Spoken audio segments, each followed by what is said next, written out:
But we're seeing in Spain, the Vox party, which, only in the past decade there was no right-wing party in Spain because That's they were right. because, after Franco, the left just took over and was like, we Yep. can't have that again. That's But right. finally, we're seeing it come back with a vengeance. I would love to hear your kind of report on what's really going on in Western Europe these days. Yeah, well, this Sunday was amazing. I mean, yeah, I'm not to get into whether Turkey's part of Europe, and I ain't getting into that argument. But I mean, what you saw happening in Turkey had its counterpart, or at least a comparable kind of semblance in Spain as well. So yeah, the ruling Socialist Party there was dealt a massive blow in their regional elections on Sunday. They lost 11 of their 22 big city mayors, as well as scores of seats in parliament, and two right-wing parties. There's a more center-right Podemos party. I'm not sure quite how to pronounce it. It translates as the Popular Party. They won 31% of the vote. But the real news was the surge with the Vox Party. They tripled their representation, tripled their seats. And like you said, they were basically not even around 10 years ago. I mean, Conrad, I remember doing a thing I remember people emailing me saying, this is about 4 years ago, 5 years ago. I think it was right before the Andalusia election, when they really just came to the fore, the Vox Party, the voice of the people. But they were like, oh, you got to do something about this Vox Party. And I did my research. The best poll I could find back then is they were polling at 0.2%. They didn't have a single seat, nothing. And everyone's like, people were really enthusiastic. And I'm like, guys, I can't, this isn't a trend or whatever. Within 1 year, they stormed Parliament. And now then they were starting to hit 13%, 14, 15, 18%. They're the fastest growing party in Spain. And so the prime minister is a socialist, Pedro Sanchez. He had no choice. The way it works in coalition-based parliamentary systems is if you get shellacked in an election like that, you have to hold snap elections. They were going to have national elections in December, but he moved them forward to July because, again, talk about being politically paralyzed. His government can't do anything after election result like that. But first, gang, I got to tell you, I was utterly shocked when I was recently shown just how easy it is to access the deed to my house, and not just access it, but change it.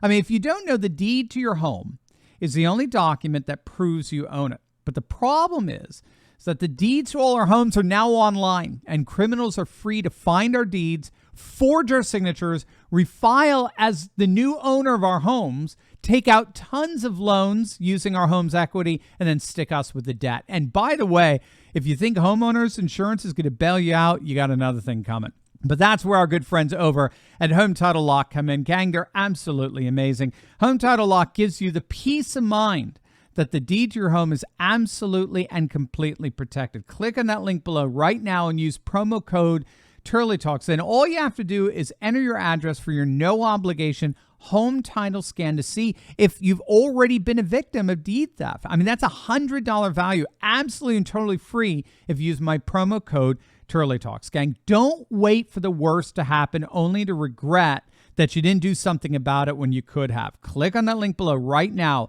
and secure your home today.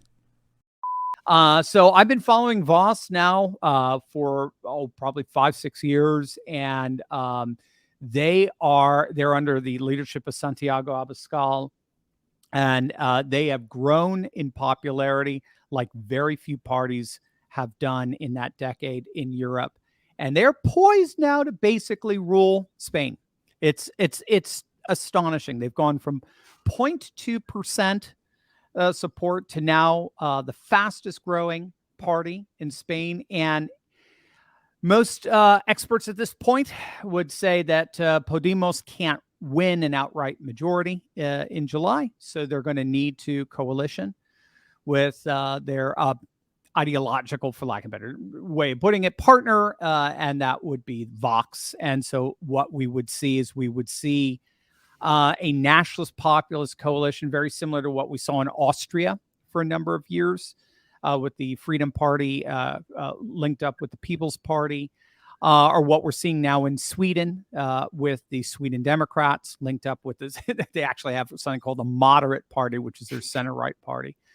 But this means that the country that was supposedly was immune to populism, that was Spain, like you said, is now going to have a bona fide nationalist populist government, and they'll join Italy with the brothers of Italy ruling there, Poland, Hungary, Sweden, Austria, and Flanders. The Freedom Party and the Vlaams Belang, respectively, they're nationalist populist parties. They're both polling by far number one in their respective countries / regions. So we should see Austrian Flanders join this group in the next few months. The AfD, the Alternative for Germany, Alternative for Deutschland, they're polling as the single most popular party in Eastern Europe. You got Marine Le Pen and National Rally polling as number one in France as Macron just imploded in the polls with more or less by dictate raising the retirement age. So they look. National Rally has they have more seats in the French Parliament than ever before. They went from basically having 7 seats to 80 seats in a single election. You got Chega in Portugal. They're hitting 15% again. They were like 0.5% just a year ago. We're seeing the resurgence of nationalist populism in Bulgaria, Romania, Czech Republic, Slovakia, you name it, and now Spain. So it's astonishing stuff that's going on all over the world. And that's something we as Americans are going to have to, we're going to have to swallow our pride a little bit. We like to think we're leading the world in a particular direction. Ironically, the world is going to end up leading us because we're number one when it comes to globalism. If you want to see what globalism looks like, look in the mirror. We all have to do it, right? We are the apex of globalism. We are the biggest globalist power in the world. We are the biggest pushers of the liberal world order. And so we're going to be the last ones to join this new world. I mean, it looked really promising and amazing with Trump, but as you could see, I mean, the powers that be are not going quietly into the night. That's for sure.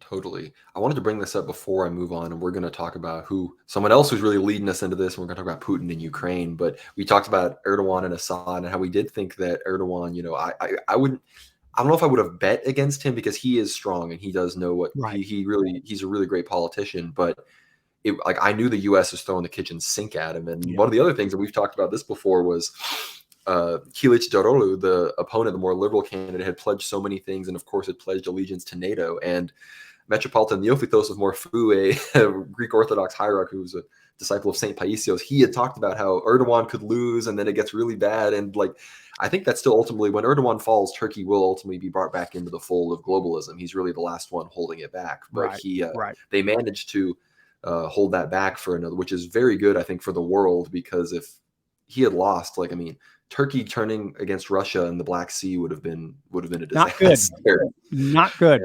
Me and Steve we know might particularly. We might have seen some other Paisios prophecies come true right there. Yes, yeah. People can look those up. No, we've got another 5 years. That's right. That's what we're talking about. Hey, gang, if you want to connect with more courageous patriots and start taking action and organizing, be sure to join my Telegram group. I post the latest breaking news I find interesting and chat with my favorite patriots around the country and even the world. Click the link in the description below and join the conversation today.